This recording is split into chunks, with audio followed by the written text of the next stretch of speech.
ഏതെങ്കിലും ഒരാൾ അവന്റെ ജീവിതത്തിലൂടെ ഈ പറയുന്ന ദിക്റൊന്ന് ചൊല്ലിക്കൊണ്ട് കടന്നു വന്നാൽ അല്ലാഹു സുബ്ഹാനഹു വ തആല അവന്റെ റിസ്ഖിൽ അല്ലാഹു ബറക്കത്ത് കൊടുക്കുമല്ലോ, അവന്റെ ജീവിതത്തിൽ അല്ലാഹു ബറക്കത്ത് കൊടുക്കുമല്ലോ, അവന്റെ വീടിന്റെ അകത്തട്ടിൽ അല്ലാഹു ബറക്കത്ത് കൊടുക്കുമല്ലോ.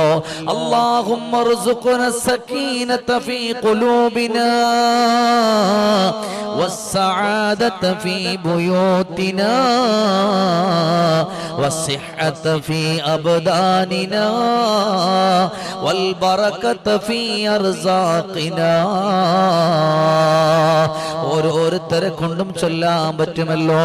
അതങ്ങനെ ചൊല്ലിക്കൊണ്ട് വന്നാൽ അള്ളാഹു നമ്മുടെ ജീവിതത്തിന് ഒരുപാട് മഹത്വങ്ങൾ നൽകുന്നു, നമ്മുടെ വീടുകളിൽ മഹത്വം നൽകുന്നു.